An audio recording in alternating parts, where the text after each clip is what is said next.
Hey there, everybody. Sherm here, the Crazy Asian. Thought I'd share with you kind of a little bit of a breakdown of 7 habits of highly effective people, and more importantly, share with you how the family kind of got together and we're kind of brainstorming how we want to be able to approach this. So, for those of you who haven't had a chance to read 7 Habits of Highly Effective People, it focuses on really the first part is really having a shift in your mindset. So, one of the examples that he uses is that he'll show if he's in a conference room, he'll show one side of the room a picture of a young profile of a person, and then on the other side, an older person, and then he'll hold up a composite picture that has actually both inside that picture. And it's amazing how often those that see that, young folks, the young woman sees that in the picture, and those on the old see that. And so you really, they start debating. And a lot of times, though, the moment that you explain to them where you can see each one, each person has that kind of aha moment where they realize it's not one or the other, it's both.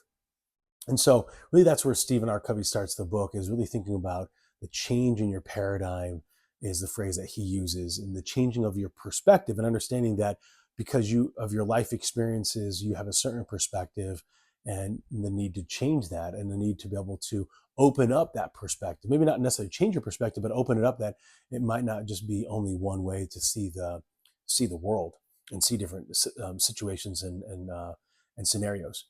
So then the 7 habits are: number one is to be proactive. Number two is to begin with an end in mind. Number three, I'm going to look at my notes here, is to put first things first. Then it's to think win-win. And then to seek first to understand, synergize, and then sharpen the saw. And so when you think about being proactive, it's about getting in front of things before they become a problem or before they kind of expire. So it's definitely getting away from procrastinating out your day. Number two is to begin with the end in mind, thinking about where do I want to go and how do I get myself to that ideal scenario or even an ideal situation or a better situation. And then when we're able to put first things first, it's really about prioritization. It's the old calendaring strategy of putting in rocks, and then the little pebbles, and then the sand, and then the water. Versus a lot of times people have a tendency to, see what's going to come later. And then thinking win-win, it's really thinking beyond um, how do you win in this scenario, or how do they win in this scenario, and then we got to compromise. But maybe there's a third door. Maybe there's a different solution that we both haven't thought of that we both can win at. And then number five is first seek to understand. That one's really important in communication. Sometimes we're so used to just the one-way conversation, we actually don't listen. People don't feel heard because we're just waiting to talk. And so I find that, we're given 2 eyes, 2 ears, and only one mouth. So it really should be using that ratio of being able to really actively listen to what's going on in conversations. Synergize or synergy is the idea that 1 + 1 = 3, or that, if you get two ox that are pulling a cart, individually they'll pull a certain weight, but together they actually pull an even bigger weight, especially if they're given a harness, or to be able to then, they're yoked equally, even though they might be different sizes. And then the last one is sharpening the saw, taking the time to be able to make sure that you're giving yourself an opportunity to feel comfortable. Might be your mental health, might be your physical health, your spiritual health, looking at ways that make sure that you're in harmony with what's going on. And that, I think, constantly is changing. And so being able to make sure that you're sharpening your saw on a regular basis is crucial. I often tell my sons and daughter that, okay, watching one movie's good, watching 5 of them in a row, not as good. And so there could be like one basketball game, watching name the team, watching them play for 3 hours might be helpful and, sharpening your saw, relaxing, but watching, 12 hours of it on a Saturday might not be really sharpening the saw. So let me tell you about how we did our creating the mission statement for the family. Now, I want to give it context because I want to be able to make sure that you understand. We're not sitting around a table and all the kids are perfectly, interjecting. It's we're FaceTiming because the oldest son is Ryan. He's on a mission for the Church of Jesus Christ of Latter-day Saints in South Korea. we're out running an errand, buying some shoes for back to school shopping. And so I'm talking to Ryan. He's on, and we got him on the speaker in the car. We're driving to the place, and so um, as we start talking, of course, we can hear each other's replies, and then. So I said, okay, let's talk about this, just because there's not going to be an ideal time, right? There's no sitting around the campfire, if you will, around the kitchen table. We're going to go through this just based on what's going on in our lives. And then so we just start, I shared with them where the original, on family mission statement came from, and then this idea of adding to it, and that I want it to be, me and Mel, and then the four boys, and then the daughter, like our nuclear family. This is our mission statement. And then as they go out onto their own, they'll have their own um, that they might want to create with their spouse. Um, but then it's something that they can, hold out for themselves. That that's their family mission statement until they decide that they want to create their own. And so it was like, okay, what do you think? And so we kind of ran around Ryan, who's 20, Mason, who's 18, Gavin, who's 15, and then Jaden, who's 8. Mia's 4, so she she really didn't interject that with too much. But it was this idea of, okay, think about where you want us to be as a family. What can we rally around? And I am definitely one of those people that's easily motivated, motivational quotes. But I thought it could be something that we can kind of turn our eyes towards, that as we're, especially as they age, the I got some adults now, how they can still feel a part of the family, even though our relationship changes from that of parent. It starts becoming a little bit more peer to peer. I'll always be their father, will always be their mom, but will always be the parents. But their identity is no longer that of my children. Now their identity is they themselves and who they are.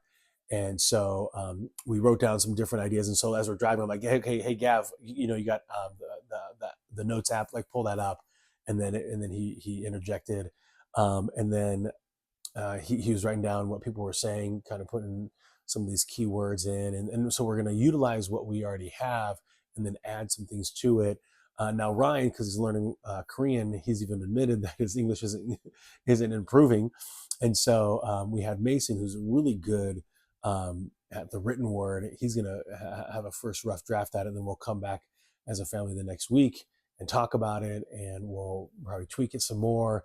And I told him, yeah, don't, the words that I used, 30 years ago when I created it for the family, it was, words that I liked, like sojourn, and, but I'm not married to that, and nor am I married to the structure and how it is. What I want it to be, though, is I want it to be that we're all giving some input in on it. And so that's how it went. It was again, once we got to the store, we're still talking a little about it, and then there was kids off here looking at that piece of clothing, that piece of, and so it gets a little bit disjointed. It's not a perfect harmony of, okay, we're all sitting down and having this wonderful collaboration. It's a little messy, and I think sometimes that's this reality is, you got to break some eggs to make an omelet. You got to make some mess in the kitchen in order to bake a cake. And that's exactly kind of, I think, how this functions. I don't, for me, I'm not bothered by the messiness of it, the messy middle, if you will, of creating something like this. And so, though I will know that me as the parent that wants to see this kind of get created together as a family, I'm probably the one that's going to be pushing to keep bringing it up, just because as a parent, that's the one that we're the ones that see it, right? And they can look back and give some good input. One thing that was really insightful that Ryan gave, in that, so sometimes as he grew up, we did what we called family council. So we'd get together for the week and we talk about kind of what's going on, and then mom and I, or Mel and I, we would kind of unpack, if you will, or let them know kind of, this is the reason why we're doing these things, let them know the purpose.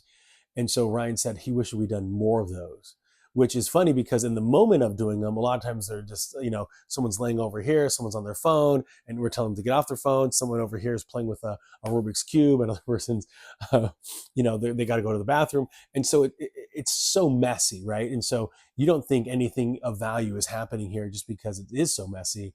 But yet he found a lot of value in that and wished we'd done it more often. And so Mel and I decided, okay, that's something let's continue to implement in with the family.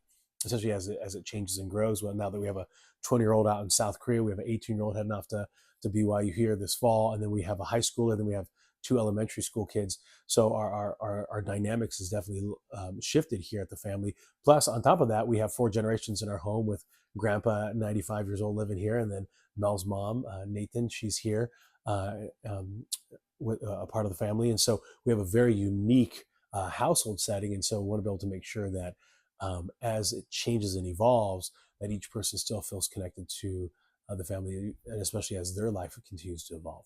So there is the 7 habits of highly effective people. My description of how we put together this mission statement, or putting together the mission statement.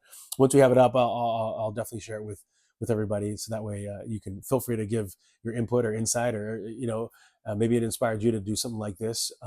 And so that's one thing that I would definitely encourage people, especially anyone that's here that's a parent. Um, it it it sounds corny, it sounds cheesy, it sounds weird to do, but I think looking back, the kids will find great value in something that we've created together. All right, terms out.